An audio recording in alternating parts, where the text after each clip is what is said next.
Olá a todos, sejam bem-vindos a mais um programa no grupo de estudos virtual Eu Sou Luz. Você poderá estudar conosco gratuitamente entrando no endereço eusouluz.com.br. Hoje com mais um programa Rádio Ensinamentos dos Mestres Ascensos. Programas com perguntas e respostas, entrevistas, aulas e depoimentos, com Maria Lúcia Vieira e Paulo Rodrigues Simões, transmitindo os ensinamentos dos Mestres Ascensos da Grande Fraternidade Branca. Estes programas foram gravados entre 2007 e 2019. Vamos começar o programa de hoje lendo um texto de Swami Sivananda, A Felicidade Divina. Este texto foi traduzido por um de nossos colaboradores e associado desse grupo de estudos, o senhor José Wilson Malheiros, lá de Belém do Pará. Abre aspas. A paz é um atributo divino, uma qualidade da alma. Não pode permanecer entre pessoas gananciosas. Ela preenche o coração puro. Abandona aquele cheio de luxúria, foge dos egoístas. É um ornamento de Paramahansa. Paz é um estado de quietude. É a libertação da inquietação, da ansiedade, das conturbações da violência. É a harmonia, silêncio, calma, repouso, descanso. Especificamente, é a ausência ou cessação da guerra. Paz é alegria, o estado natural do ser humano. É a luz que trazemos do berço. A guerra é a sua desgraça. Todo mundo deseja paz e clama por ela, mas ela não atende facilmente. Se vier, não se demora por muito tempo. A paz não mora no coração do ser humano ligado às sensações da carne. Ela não está no coração dos ministros, advogados, homens ou mulheres de negócios, ditadores, reis ou imperadores.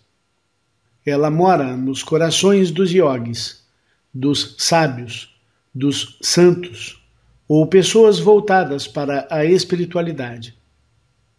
Ela se estabelece nos corações dos que possuem desapego, que controlaram suas mentes e sentimentos. Ambição, cobiça, ciúme, inveja, ira, orgulho e o egoísmo são os inimigos da paz. Acabe com esses inimigos usando a espada da impassividade, da perspicácia e do desapego. Você vai experimentar a paz para sempre. Paz não é dinheiro, status, mansões suntuosas e posses. Ela não reside nas coisas externas, mas no interior da alma. Dinheiro não pode lhe dar a paz. Você pode comprar muitas coisas, mas não pode comprar a paz. Pode adquirir leitos confortáveis, mas não o sono tranquilo. Pode comprar boa comida, mas não o bom apetite. Pode comprar bons remédios, mas não a saúde. Adquirir bons livros, mas não a sabedoria. Afaste-se das coisas exteriores. Medite e sossegue na sua alma. Você vai conceber uma paz duradoura agora. Ninguém pode lhe trazer a paz, apenas você mesmo. Nada pode lhe trazer a paz, senão a vitória sobre o ego inferior, o triunfo sobre seus sentimentos e mente, desejos e necessidades. Se não tiver a paz interior, é inútil procurar em coisas externas e fontes exteriores. Segurança perfeita e paz integral não podem ser conseguidas neste mundo, pois este é um nível relativo. Todas as coisas são condicionadas pelo tempo, espaço e causas. Elas são perecíveis. Onde então você pode procurar pela segurança integral e uma paz perfeita?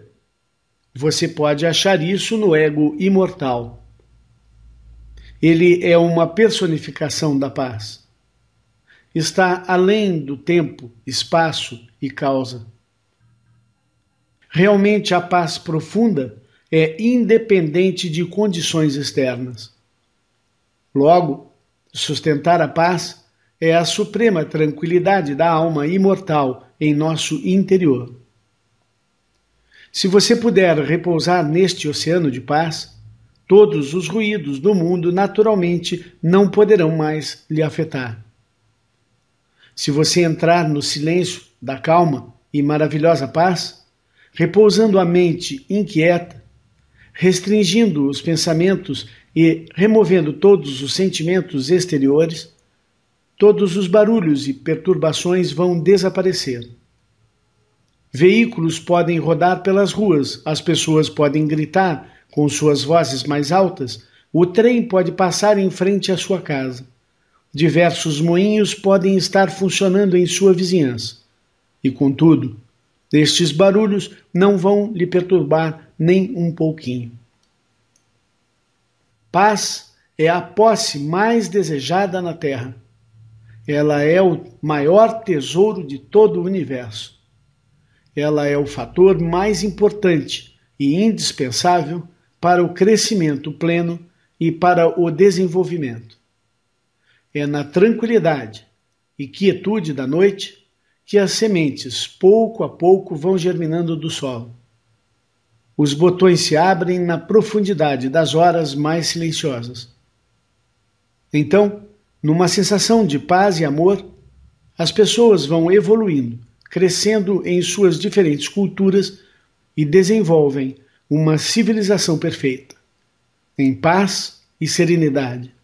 A evolução espiritual é também facilitada. Swami Sivananda. Eu gostaria agora de fazer com vocês a nossa frase positiva da semana. Ela está nas frases de Yogananda em nossa página. O texto de onde tiramos a nossa frase é o seguinte, abre aspas, se queres sentir a orientação de Deus na tua vida, não percas tempo desperdiçando conversa com os outros. O silêncio é o altar do espírito. Se você pensar em Deus enquanto executa os seus deveres neste mundo, estará mentalmente unido a Ele. Paramahansa Yogananda. Fecha aspas. Bom, deste texto, nós montamos a seguinte frase. Abre aspas. Recolho-me no silêncio interior, enquanto busco a união mental com minha poderosa presença eu sou. Fecha aspas. Então agora, repitam comigo 9 vezes. Eu vou fazer mais uma para vocês pegarem bem. Recolho-me no silêncio interior, enquanto busco a união mental com minha poderosa presença eu sou. Vamos lá. Recolho-me no silêncio interior, enquanto busco a união mental com minha poderosa presença eu sou. Recolho-me no silêncio interior, enquanto busco a união mental com minha poderosa presença eu sou. Recolho-me no silêncio interior, enquanto busco a união mental com minha poderosa presença eu sou. Recolho-me no silêncio interior, enquanto busco a união mental com minha poderosa presença eu sou. Recolho-me no silêncio interior, enquanto busco a união mental com minha poderosa presença eu sou. Recolho-me no silêncio interior, enquanto busco a união mental com minha poderosa presença eu sou. Recolho-me no silêncio interior, enquanto busco a união mental com minha poderosa presença eu sou. Recolho-me no silêncio interior, enquanto busco a união mental com minha poderosa presença eu sou. Recolho-me no silêncio interior, enquanto busco a união mental com minha poderosa presença eu sou. Vamos começar as nossas perguntas de hoje com a Railana, ou Ailana, eu leria Railana, seu nome, porque realmente é um nome diferente, espero estar falando corretamente seu nome. Lá de Porto Velho. Ela é neta de uma das associadas do programa e, como ouvinte, mandou seu e-mail. Ela diz: Olá, tio Paulo e Maria Lúcia. Eu sou Railana Santos de Melo Guedin. Tenho 10 anos, moro em Porto Velho, Rondônia. Acompanho as aulas na net com minha avó Elioneide. É muito legal. Ela está me ensinando a rezar antes de dormir. Eu faço a chama violeta assim. Eu sou o fogo violeta com a chama do 7º raio. Eu sou a elevação na libertação da minha alma. Eu faço São Miguel, os anjos, rezo o Pai Nosso, a Ave Maria. E quando eu vou para a casa do meu pai, às vezes rezo e outras não. Tem algum problema? Pois eu sou criança e ainda não tenho tanta responsabilidade. Bonitinho seu e-mail.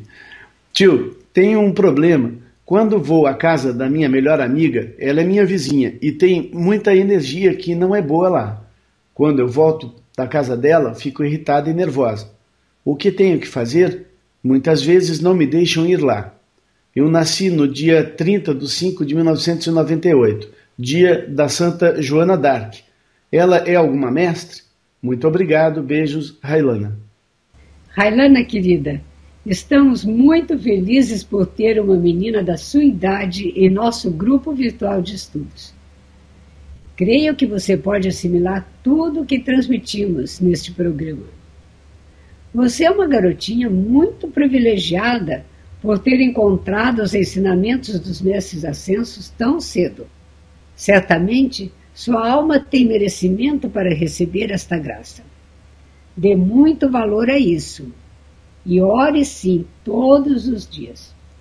Os pais deveriam ensinar seus filhos a orar pela manhã, ao levantar e ao deitar, desde que eles são ainda bebês e mal sabem falar, mas a alma deles compreende tudo. Railana, ao acordar e antes de adormecer, deixe que os seus primeiros e últimos pensamentos do dia sejam direcionados ao Deus que habita em você, a presença Eu Sou. Converse com Deus como você conversa com seu pai. Fale com Ele de seus problemas, alegrias e tristezas. Peça sabedoria, peça ajuda, agradeça. Quanto ao mal-estar que você sente na casa da vizinha, isto pode ser um aviso para não voltar lá. Talvez esse ambiente ofereça algum tipo de risco para você. Peça a São Miguel para te ajudar a não ir mais lá sem magoar sua amiguinha. É melhor convidá-la para ir à sua casa. Nós não sabemos se Joana d'Arc ascensionou, mas com certeza ela é um ser de muita luz. São Miguel foi um dos 3 visitantes celestiais que comunicou a Joana d'Arc a sua missão.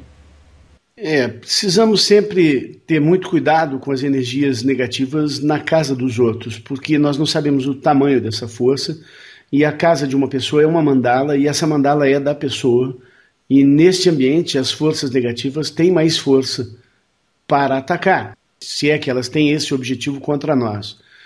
Eu vou só contar um caso para que vocês entendam bem isso.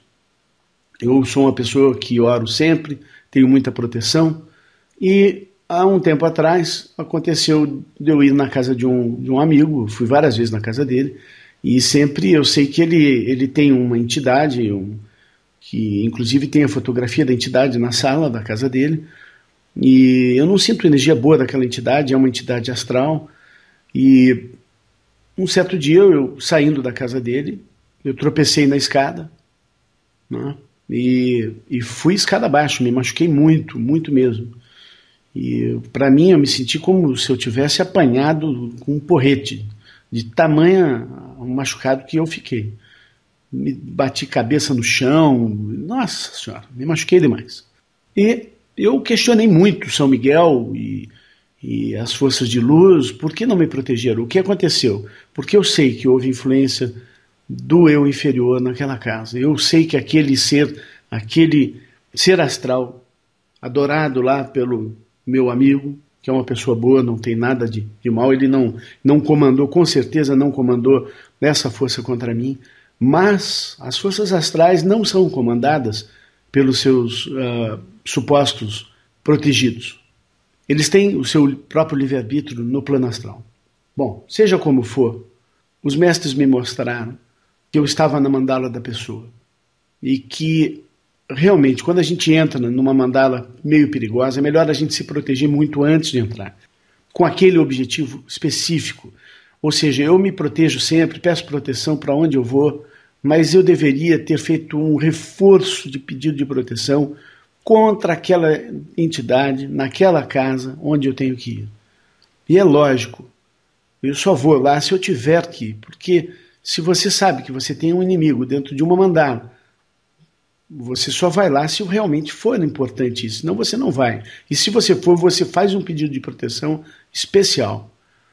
Mas se você sente, então, Railana, que as energias lá são muito ruins, é melhor você não ir. Se você tiver que ir, você fazer uma grande proteção, muito grande proteção antes, específica, para aquele fim. Então você diz: São Miguel, arcanjo de Deus, vem aqui agora, me proteja, na frente, atrás, direita, esquerda, em cima, embaixo, por dentro, por fora, pois eu tenho que ir na casa da fulana, e eu vou entrar lá com a minha mandala pronta e protegida, mesmo estando dentro da mandala dela, eu estarei protegida, e quando eu sair, eu saio limpa, pura e purificada, sem nenhuma entidade comigo. Amém. É mais ou menos por aí. Outra coisa importante é você atentar para os sinais que a vida lhe dá. Por exemplo, se você vai fazer um negócio e nesta reunião você sente enjoo, dor de cabeça ou mal-estar, é um sinal que a vida pode estar lhe dando, para você tomar mais cuidado e atenção. Então, estes sinais da vida devem ser muito observados e, às vezes, também para ser transmutados. Se há uma coisa que você tem que enfrentar, antes de ir naquele local, peça a transmutação daquela premonição que você teve. A próxima pergunta vem da Karina, na Alemanha. Ela diz: Bom dia, amados Paulo e Maria Lúcia. Eu sempre, em nome de Deus, aqui estudando junto com o nosso grupo. Bem, eu pergunto agora. Não sei propriamente se é uma pergunta. Gostaria mais se vocês pudessem comentar esse fato que vivenciei. 2 pontos. Tenho uma amiga que é super evangélica. Os evangélicos não rezam para Maria, não querem saber de santo algum, eles só querem saber de Deus e Jesus. Bem, então essa amiga minha veio me perguntar que história é essa de Jesus ser classificado como mestre ascenso e existirem outros mestres ascensos. Na concepção dela, ninguém pode se comparar a Jesus. Ela pensa que se Jesus é considerado mestre ascenso, tem que ser só ele. Imagina que uma pessoa que estava aqui na Terra pode ser comparada à trajetória espiritual pela qual ele passou, diz ela indignada. Eu quis explicar que os mestres ascensos não se interessam em ser melhores que Jesus, que não existe esta rivalidade entre os mestres da luz, que todos estão trabalhando para a união com Cristo. Mas ela está lá irredutível. Bem, queridos, se vocês puderem acrescentar alguma coisa para elucidar esse fato do Mestre Jesus em comparação com os outros mestres ascensos, seria ótimo. Contribui também para nós estudantes, para nossa compreensão mais ampla. Muito obrigada, infinitamente, Karina. Olá, Karina. Eu acho que muitas das respostas a esta pergunta já foram dadas em outros programas, mas este assunto é sempre estimulante. A alma de Jesus teve a mesma evolução de cada um dos outros mestres ascensos. Todos tiveram em seu caminho uma missão divina para cumprir e o fizeram com louvor. Todos conseguiram se desapegar dos desejos carnais e colocaram sua atenção totalmente voltada para a presença de Deus. Mas o que faz de Jesus um ser realmente especial é que ele teve como missão, na sua última encarnação, nascer puro e perfeito, representando o Filho de Deus. Até o fim de sua vida anterior, ele consumiu seu karma e poderia ter concluído sua missão nessa vida anterior. Mas lhe faltava cumprir sua missão divina. Esta missão exigia uma reencarnação. Reencarnação esta que trazia uma importante e última missão, a de representar o Filho de Deus, o Santo Cristo pessoal de cada um de nós. Posição que ele tem até hoje. Ele é o manto máximo dessa posição de Filho de Deus. Esta representação que Jesus fez, esse exemplo encarnado na forma de Jesus, o Cristo manifestado, foi necessária para ajudar os humanos a evoluir. Foi um exemplo encarnado, um modelo do Filho de Deus que veio para dar o exemplo a ser seguido. Ser Filho de Deus é uma posição, um título que todos nós podemos conquistar. Esse título de Filho de Deus pode ser conquistado por cada um de nós. Todos vocês podem e devem almejar ser filhos de Deus. O prêmio a ser conquistado é estar ao lado de Deus, poder ver e falar e ouvir Deus diretamente, sem nenhum intermediário. Jesus consumiu muito do nosso karma com a sua vinda. A terra era muito pesada naquela época. E isso foi uma bênção para todos nós. Mas sua ascensão também trouxe o seu manto para ajudar a elevação daqueles que colocarem a atenção nele e em seu ensinamento. O fato de Jesus ter nascido de uma mãe virgem e de que seu pai, genitor, seria o próprio Deus, o eu sou o que eu sou, faz com que muitas pessoas e religiões acreditem que Jesus é único. E realmente ele é único. Ele, Jesus, em carne e osso, foi uma manifestação única, mas apenas no físico. O corpo material de Jesus era único, porque realmente teve um Pai Celestial. Não só isso, nós sabemos que o próprio Jesus, São José e Maria foram almas muito especiais que cumpriram a vontade de Deus em muitas vidas com glória e louvor, por isso foram escolhidos para essa missão. Não é à toa que eles representaram essas cenas de Jesus, Maria e José para nós, né? Porque a vida encarnada é nada mais, nada menos do que um palco onde nós encenamos o teatro divino, aquele que é a vontade de Deus, o grande escritor. Mas a alma de Jesus é, para o nosso Pai Celestial, acreditem, tão importante quanto a de qualquer um dos outros filhos dele e daqueles que ainda não têm o título de filho como nós. Somos todos tão importantes e igualmente importantes para Deus. Principalmente todos aqueles que ascensionaram e obedeceram ao Pai e já ascenderam ao título e posto de filho e o amaram, né, acima de qualquer apego material, têm o respeito especial do nosso Pai. Todos os que ascensionaram e obedeceram ao Pai e o amaram acima de qualquer apego material têm o respeito especial de Deus, assim como Jesus tem. Maravilhoso isso, não é mesmo? Minha sogra, a Karina, ela é evangélica. E acredite, nem tento dizer isso a ela. Convencer sua amiga pode ser muito mais difícil do que você imagina. Ela está muito bem nas mãos de Jesus e não precisa acreditar em todos os mestres para ascensionar. Se você quer ajudá-la a enxergar além do que ela já enxerga, peça a Jesus que mostre a ela e se for para ser, será. Isso no caso de você estar tentando mostrar o caminho para ela. Agora, se ela está tentando mostrar a você, peça a ela que respeite a sua decisão, e eu acho que isso é muito importante. Sabem, a ascensão está mais ligada à leveza do ser do que a ser desta ou daquela religião. Seguir os mandamentos de Deus é o que realmente importa. Quando amamos a Deus acima de tudo, nós nos elevamos. Amar a Deus acima de tudo exige que coloquemos atenção nele o tempo todo. Quando assim agimos, não temos tempo para reclamar da vida, ter medo ou ansiedade. A paz de espírito toma conta do nosso ser por completo. Isso ocorre porque passamos a ter um retorno da energia que enviamos a Deus. Este retorno do amor que enviamos traz um verdadeiro mar de harmonia e paz em nosso ser. Simplesmente a certeza e o saber tomam conta de nós. É nisto que se resume o meu trabalho, o trabalho de Maria Lúcia Vieira e daqueles que estão instruindo os ensinamentos dos mestres.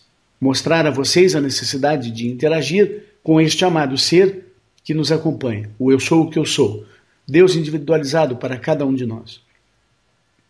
mas este é um caminho para ser percorrido dia a dia, momento a momento, decisão a decisão. Eu gostaria de acrescentar alguma coisa ao que o Paulo disse muito bem sobre Jesus. A missão de Jesus foi sim única, mas a sua missão é única, a minha missão é única. Ou seja, se nós não cumprirmos nossa missão, ninguém a cumprirá. Mas o que faz também de Jesus uma missão grandiosa, ele teve a missão de descer à luz do Cristo, de mostrar o caminho da cristicidade, de dar um exemplo para nós. Então, a partir daí, nós sabemos como percorrer esta senda da cristicidade e desenvolver essa divindade embrionária que existe em todos nós. Agora, Karina, quanto a convencer a sua amiga de alguma coisa, eu confirmo com Paulo. Os mestres recomendam que nós não devemos tentar convencer ninguém. Deixe cada um em sua religião e vamos orar e tentar trazer para o caminho aqueles que estão desencaminhados, aqueles que estão perdidos. Não se preocupe com a sua amiga, porque ela já está muito bem numa religião. Quero pedir a vocês, agora, que imaginem que tudo aquilo que vocês gostam nessa terra, cada coisa ou pessoa, cada mau hábito, que cada um desses apegos representam uma pedra. E que essas pedras pesam. Elas estão em seu bolso e pesam. Cada coisinha que vocês gostam nessa vida é uma pedra em seu bolso. Impedem a sua subida para junto de Deus.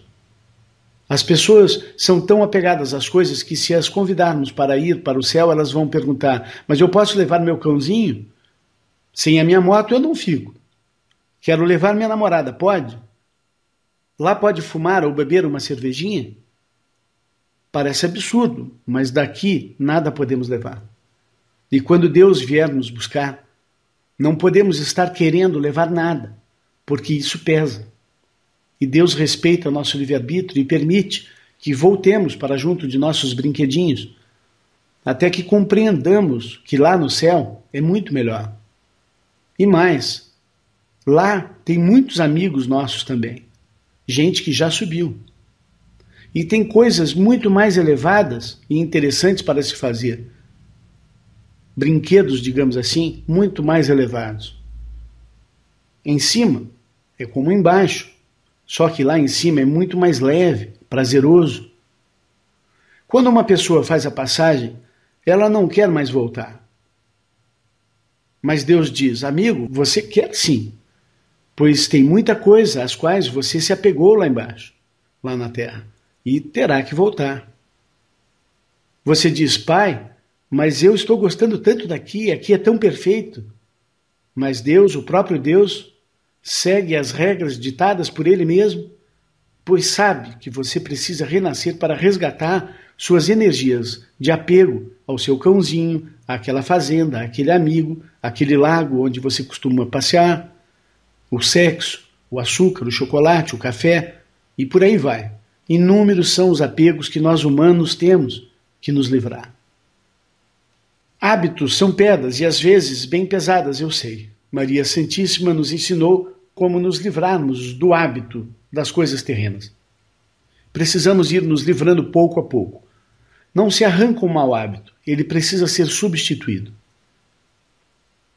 Mãe Maria nos ensina que precisamos jejuar uma vez por semana e, neste momento, buscar suprir nossa falta com o amor divino.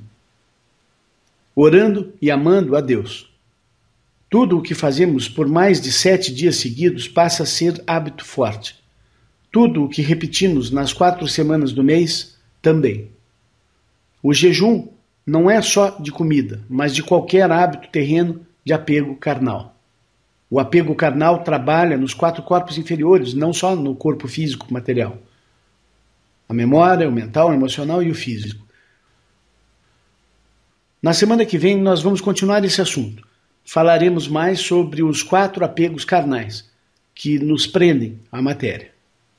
A próxima pergunta vem da Leia Silva, da Austrália. Ela disse: olá, Paulo e Maria Lúcia, vocês poderiam comentar a frase de Jesus em Mateus 26:41, onde está escrito, abre aspas, na verdade, o espírito está pronto, mas a carne é fraca, fecha aspas.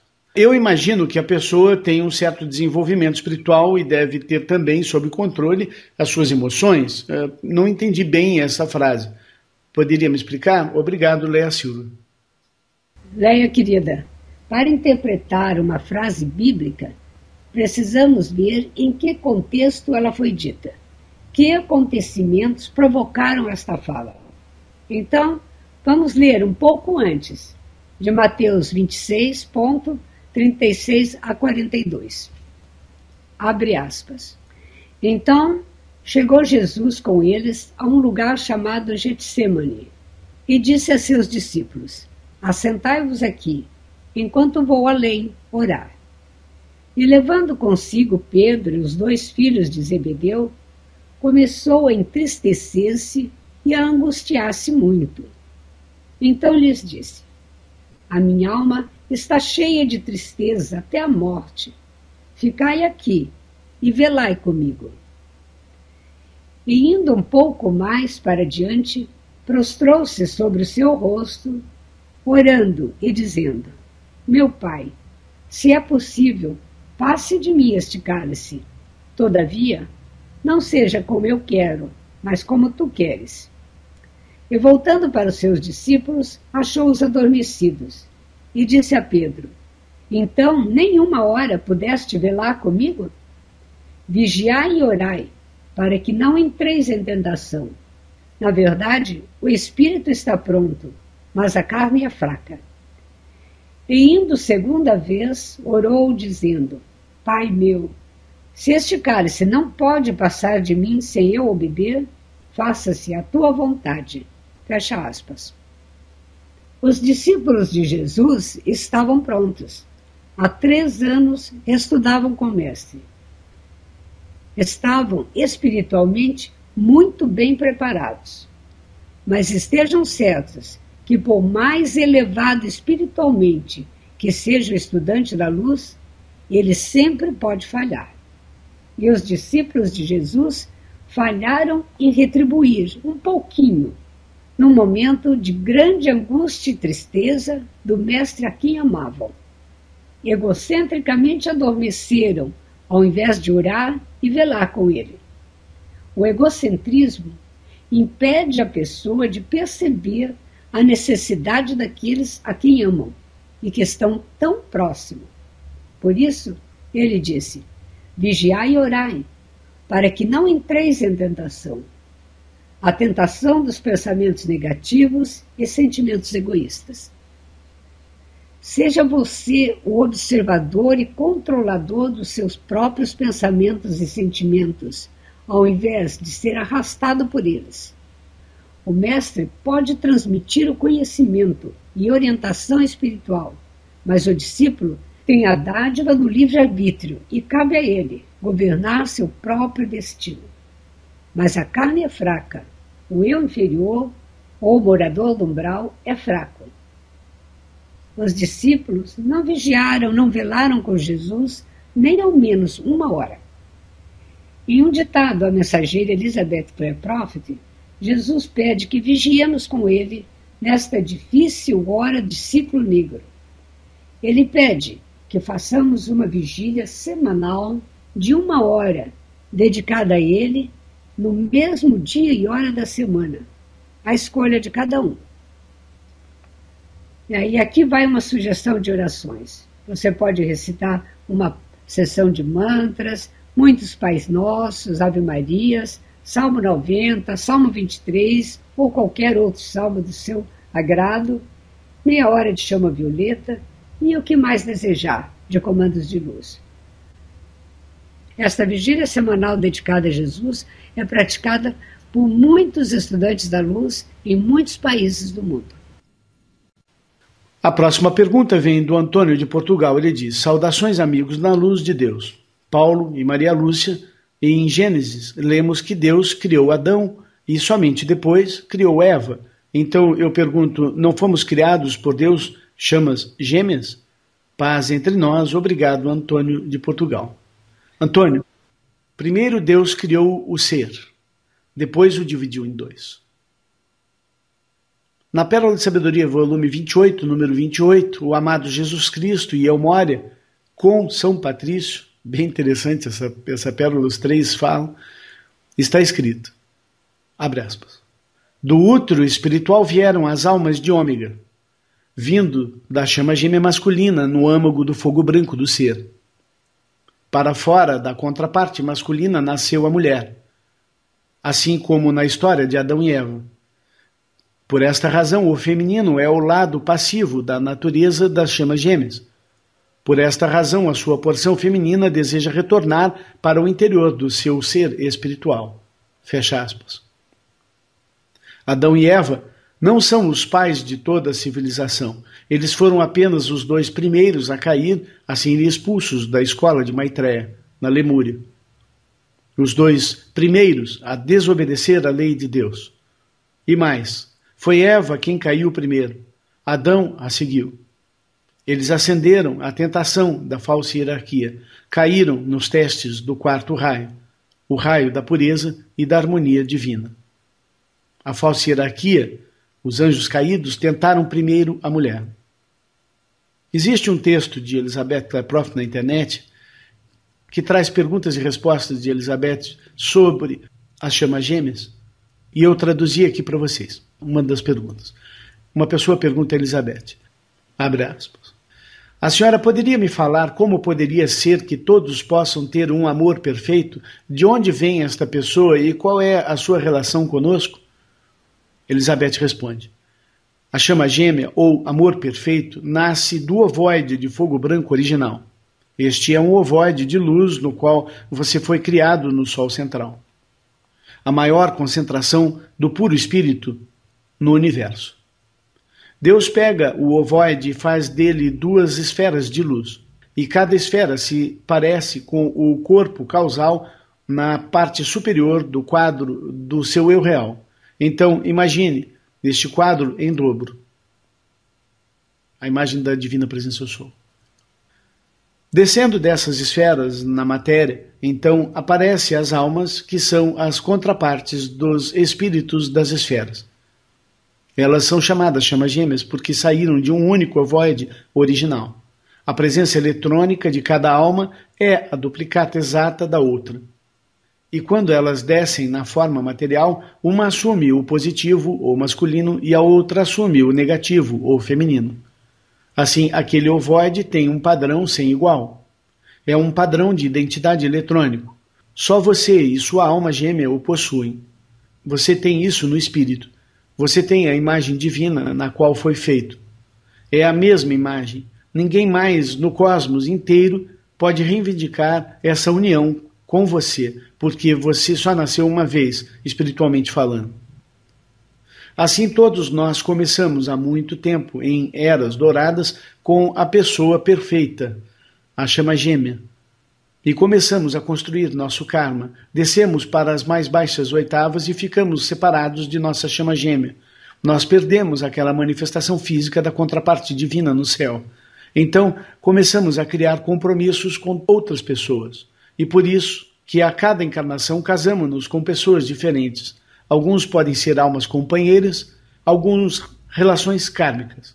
E esperançosamente fazemos o melhor que podemos e compartilhamos um amor que tentamos alcançar dentro de um propósito particular e também conciliar o próprio karma. A lei do karma exige que primeiro voltemos e cumpramos as nossas responsabilidades. É sempre a primeira obrigação. E isto pode separá-lo da sua chama gêmea por muitas e muitas encarnações. A meta principal é pagar este karma, tornar-se purificado no caminho do Espírito Santo, atingir a reunião com Deus e com a chama gêmea, e escalar a escada da vida para a fonte de onde você veio. E esta é a longa história da palavra perdida sendo novamente encontrada. Fecha aspas.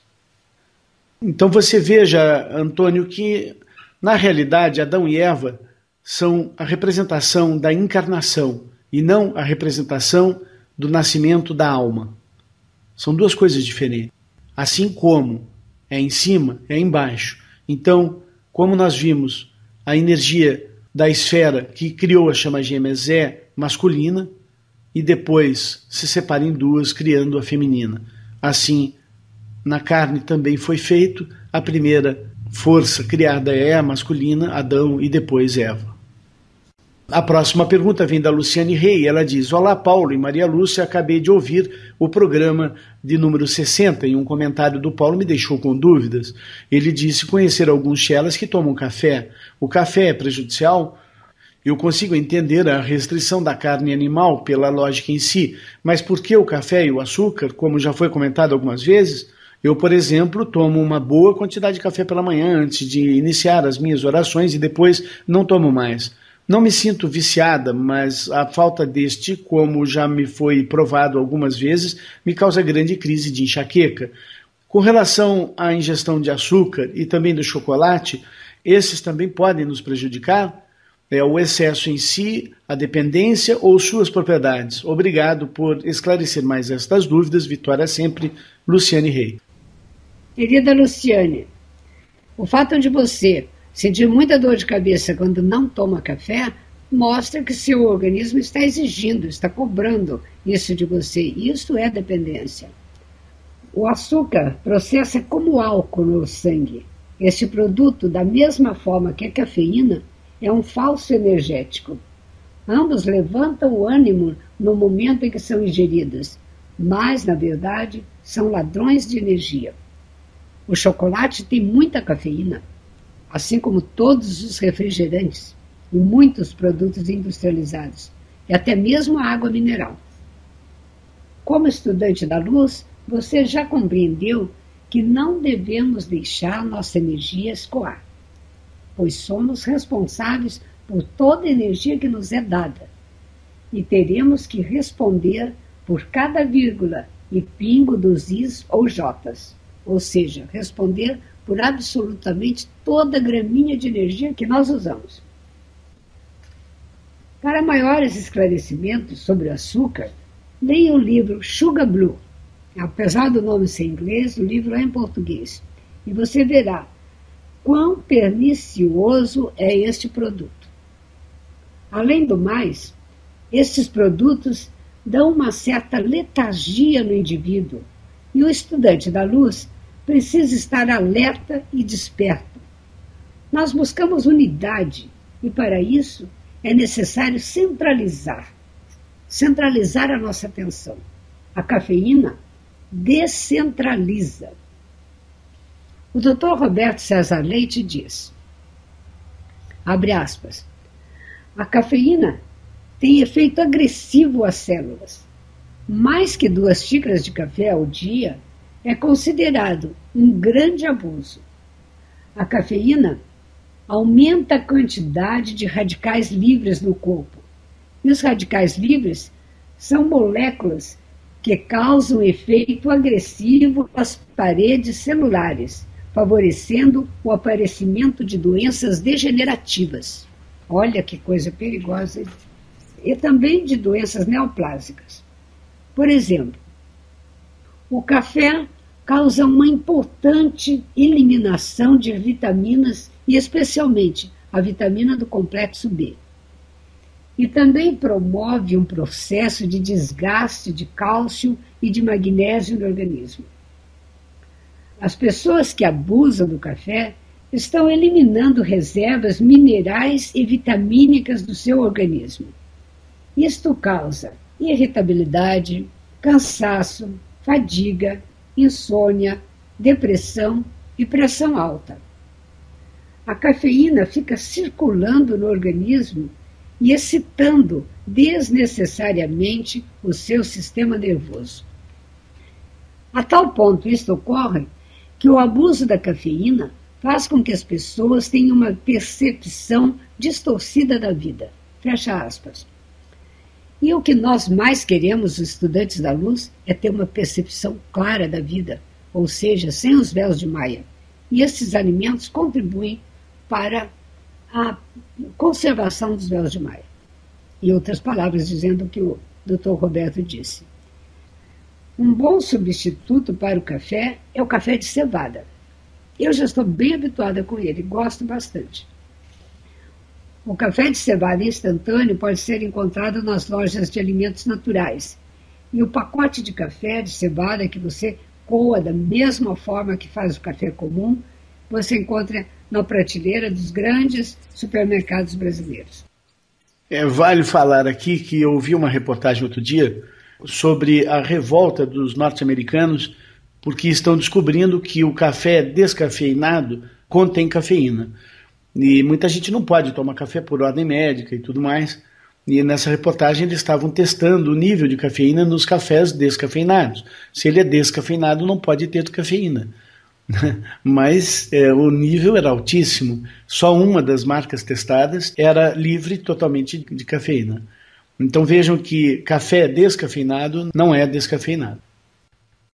Eu gostaria de ler para vocês agora um texto sobre as testemunhas de Mark Elizabeth Profit. É um texto bem interessante.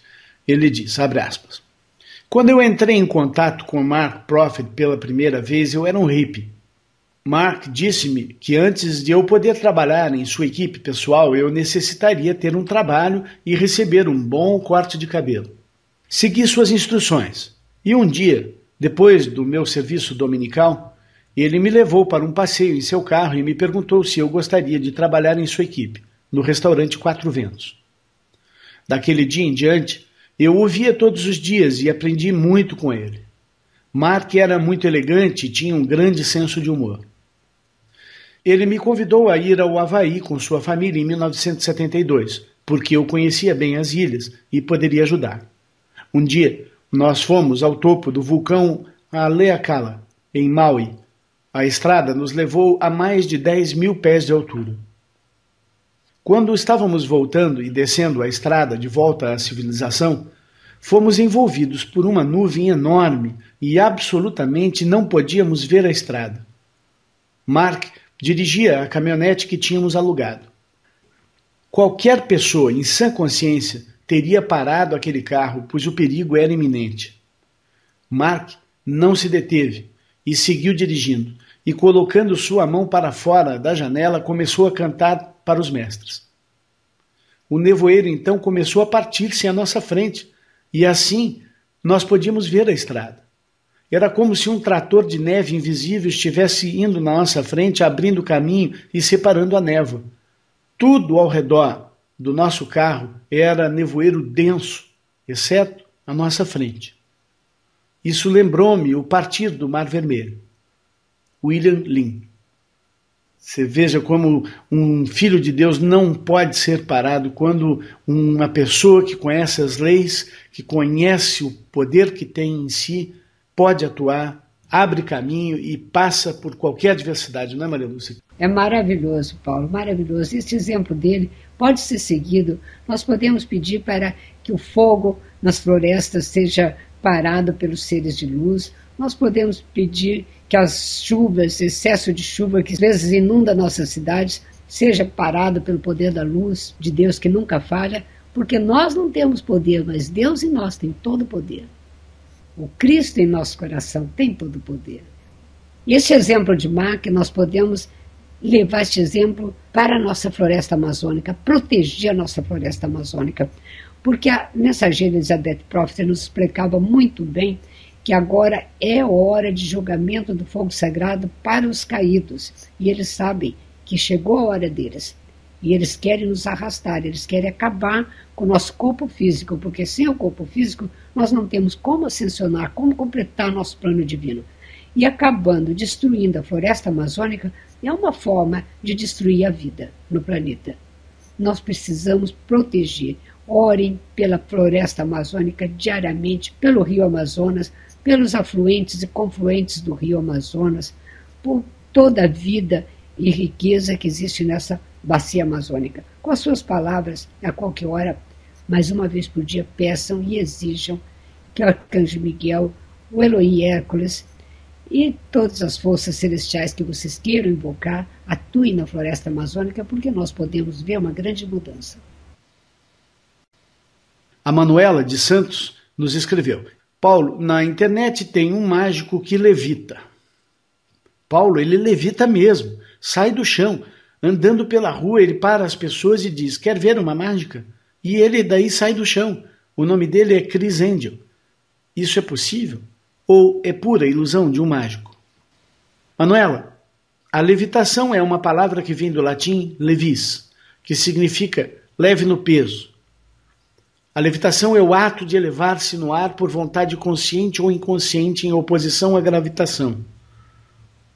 A levitação é a suspensão de um corpo pesado no ar sem qualquer sustentação visível. A levitação e o feito de andar sobre as águas podem ser executados com a ajuda dos elementais do ar e da água.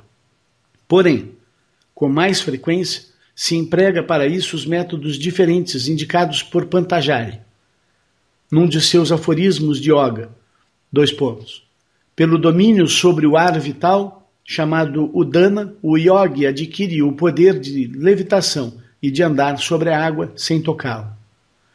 A teosofia entende que a levitação vem da repulsão magnética.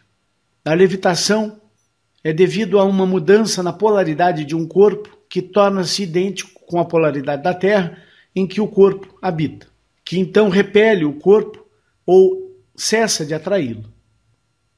A altura alcançada depende então da intensidade ou potencialidade da energia elétrica polar residente no corpo elevado.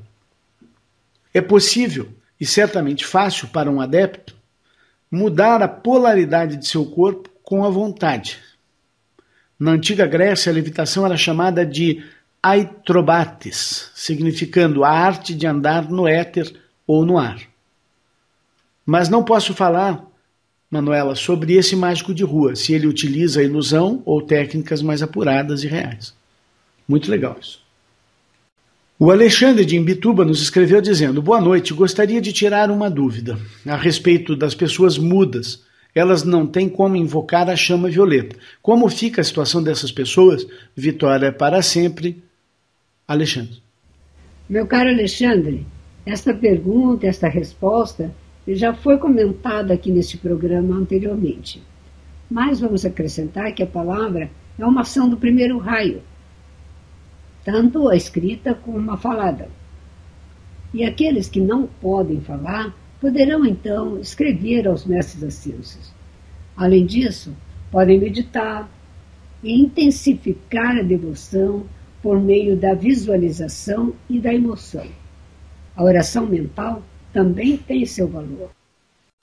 O Ângelo Ricardo, de Bauru, São Paulo, nos escreveu dizendo: cara Maria Lúcia e Paulo Simões, em seu programa número 60 eu recebi muitos esclarecimentos sobre o mundo astral e o mundo etéreo. Já em outra parte do mesmo programa fiquei com dúvidas sobre a cremação do corpo físico, para que, numa sequência de mortes, este desenlace do emocional e mental libere assim o corpo espiritual. Ou seja, quanto antes o corpo físico for destruído, o corpo espiritual será mais imediato a acessar outros mundos. Porém, em outros estudos verifiquei que nosso corpo físico e espiritual está ligado a um cordão de prata, e quando o corpo físico começa a morrer, este cordão vai rompendo-se pelos pés, subindo até o chakra da coroa, onde ao desligar-se ocorre a morte física, liberando o corpo espiritual para outras dimensões. Tenho duas perguntas. Essa preocupação de cremar-se ou não deverá receber devida atenção? Segundo, após desligamento do cordão da vida, nosso corpo físico sem a energia cósmica imediatamente entra em processo de decomposição, onde outras vidas se manifestam alimentando-se dessa matéria. Não será contra a vida o procedimento de cremar?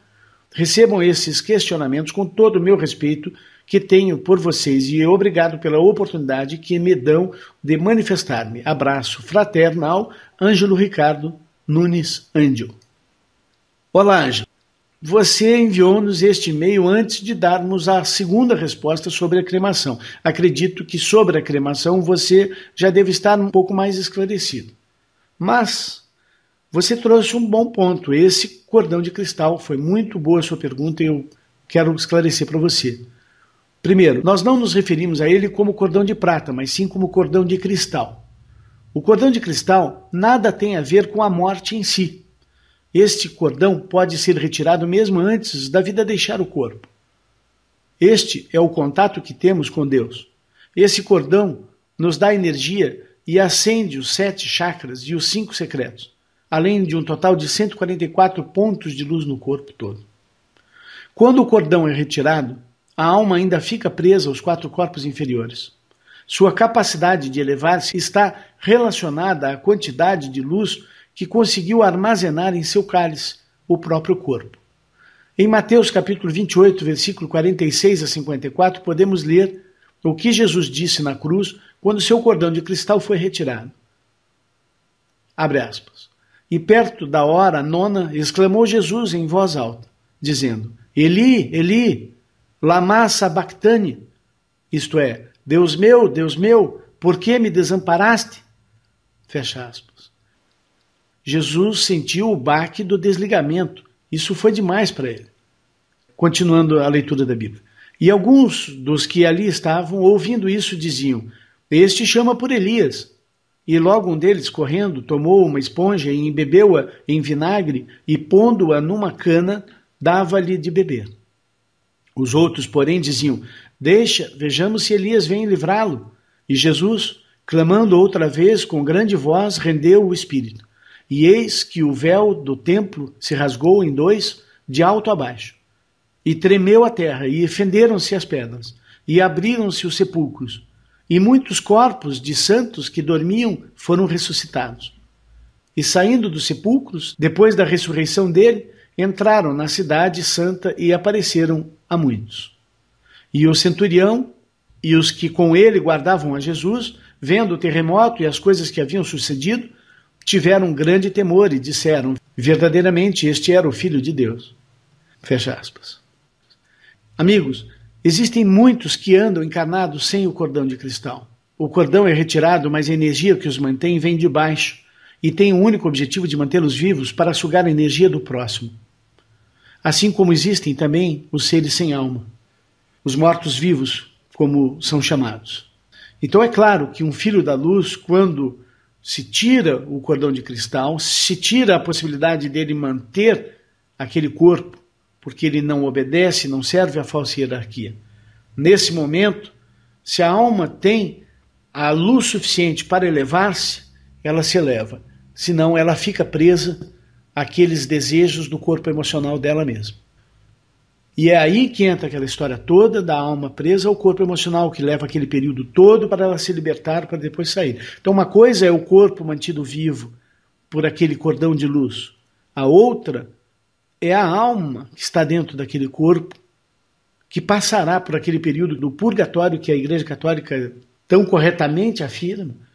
Quando a pessoa fica nesse período longo, neste local de grande sofrimento, porque, meus amigos, os nossos desejos de tomar café, de fumar, de tudo que é um apego físico, emocional, enquanto aquele corpo estiver lá, sustentando a presença da alma na Terra, a alma tem aqueles desejos do corpo emocional que está preso ali, multiplicado muitas vezes.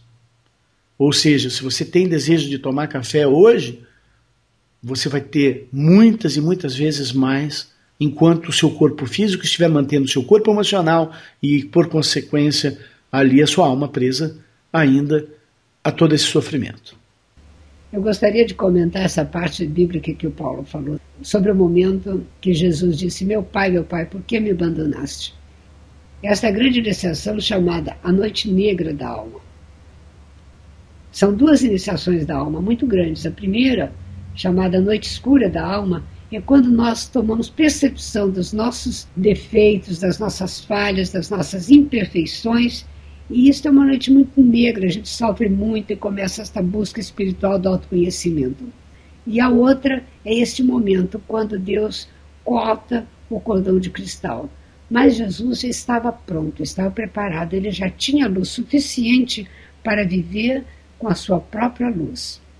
Então Deus cortou o cordão de cristal de Jesus, retirou o cordão, mas ele já estava pronto, ele não dependia, não precisava mais ser carregado como nós que somos, como bebezinhos, que somos carregados com essa luz que está sendo segura pelo Senhor Maitreya. Jesus passou a viver da sua própria luz. Então este é o momento que nós tínhamos comentado, afinal Jesus morreu ou não morreu? Jesus passou por essa iniciação e passou a viver com a sua própria luz. Então vejam que é aquela história que eu sempre digo aqui, nós nascemos alfa ou ômega, né, masculinos ou femininos, positivos ou negativos, né, na nossa chama gêmea, e nós temos que aprender a ser também igual ao nosso oposto, ou seja, se eu sou alfa, eu preciso aprender a também ser ômega, se eu sou ômega, eu preciso também aprender a ser alfa, assim nós dois seremos alfa e ômega, o princípio e o fim em nós mesmos. E é sendo alfa e ômega que nós conseguimos nos manter acesos. É o equilíbrio das energias que nós aprendemos a ter em nós mesmos. E eu vejo essa história de Jesus assim também. Se você tem um bebê que mama, e ele vai crescendo e vira menininho e continua mamando no peito da mãe, de repente a mãe diz, não vai mais mamar, chega, você já pode comer.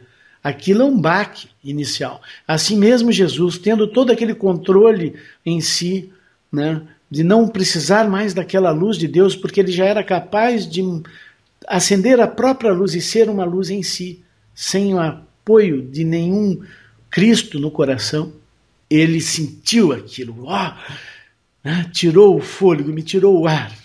Daí que ele entendeu a sua capacidade de manter-se aceso. E veja só, é como eu digo para vocês, Deus nos mostra o caminho passo a passo.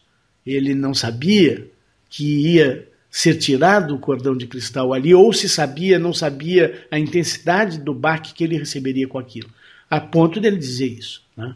Deus meu, por que me desamparaste? Né? Deus não desamparou, Deus testou ele. E o teste, meus amigos, nunca é dito antes. O teste é o teste, e ele vem sem expectativa, sem a gente saber que ele vem. O Carlos de Campo Grande pergunta. Olá Paulo, olá Maria Lúcia, boa noite, aqui é o Carlos Alberto de Campo Grande. Ouvindo o programa número 61, na parte onde a Karina lá da Alemanha, uma nossa irmã que também muito atenta aos programas, percebe-se que ela gosta dos ensinamentos, perguntou sobre o Elohim Hércules. Eu tenho uma sugestão para ela, se ela gostar de livros, de Esdras Almada Tosta. Eu comprei esse livro, Os 12 Trabalhos de Hércules, O Caminho do Ser Humano, na Summit Lighthouse.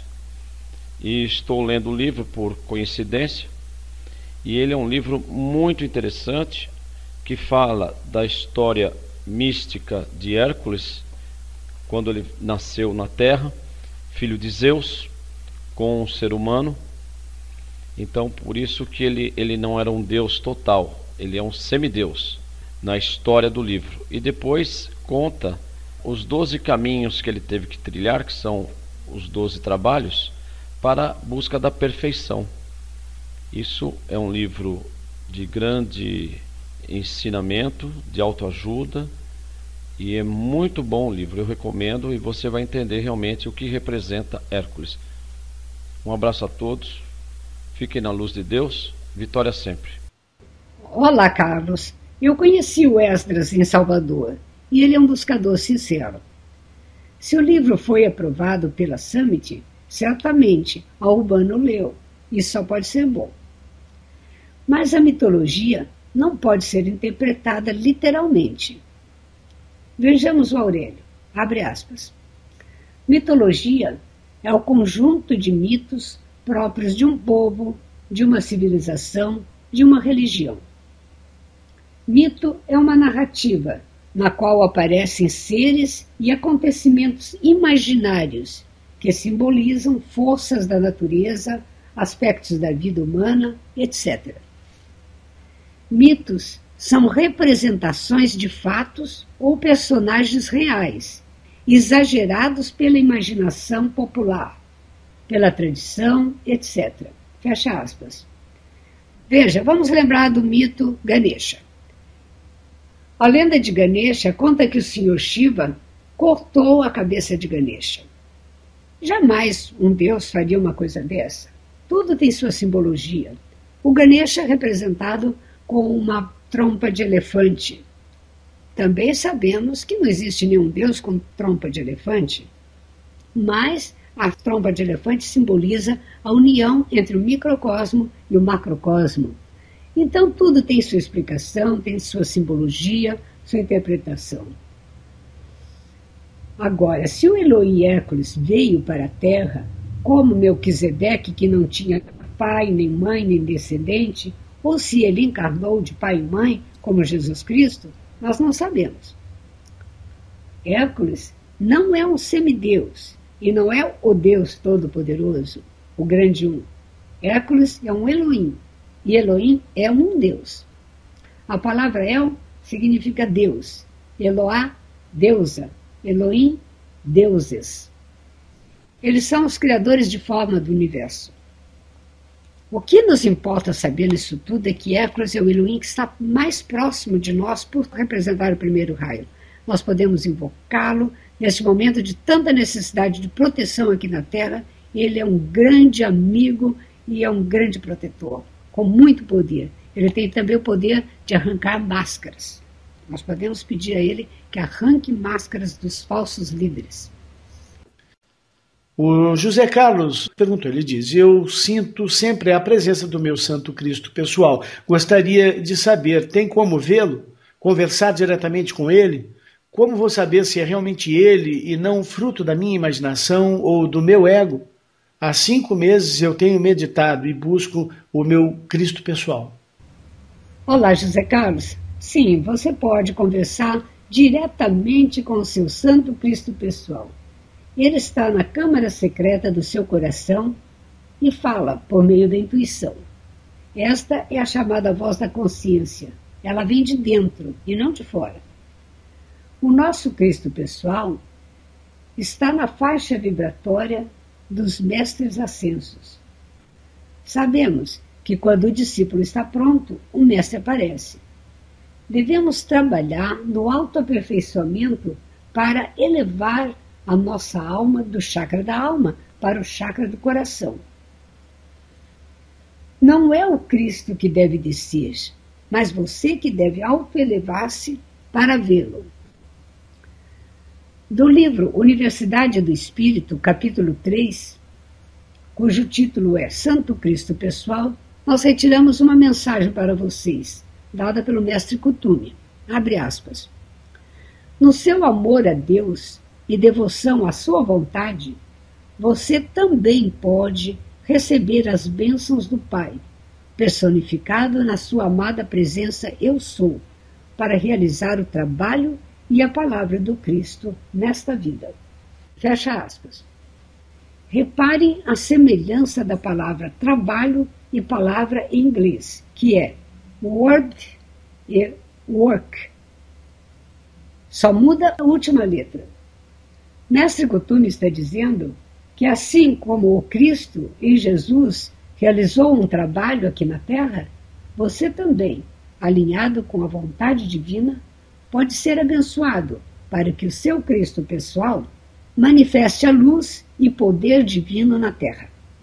E Mestre Kuthumi explica como, abre aspas, através de um prático e necessário serviço à vida, você pode vestir a mente de Cristo e tornar-se um com o seu Santo Cristo pessoal, até que um dia você também irá ouvir as palavras do Pai falando de você.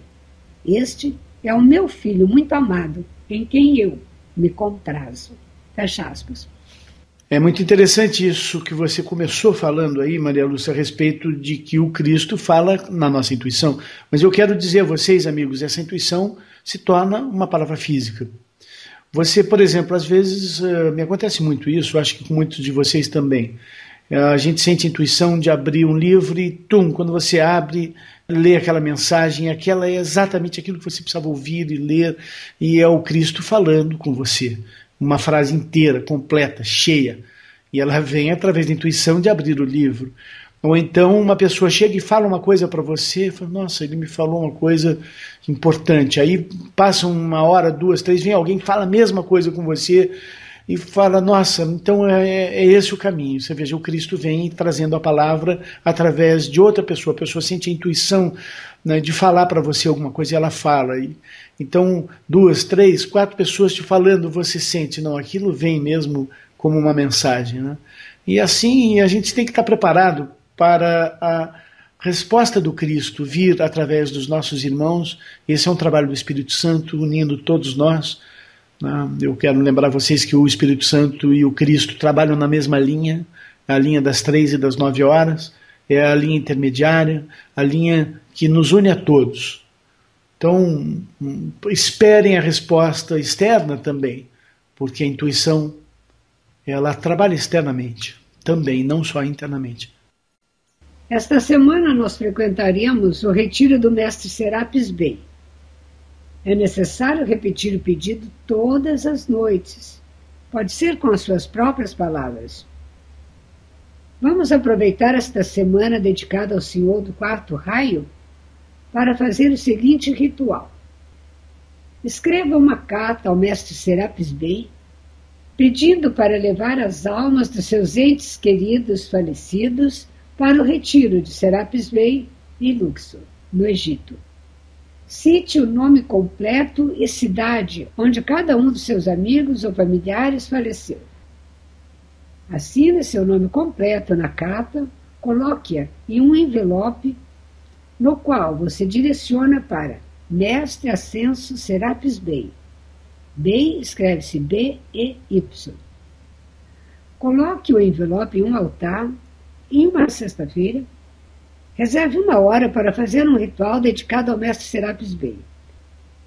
Acenda 2 velas brancas, invoque o amado Serapis Bey com suas legiões de serafins.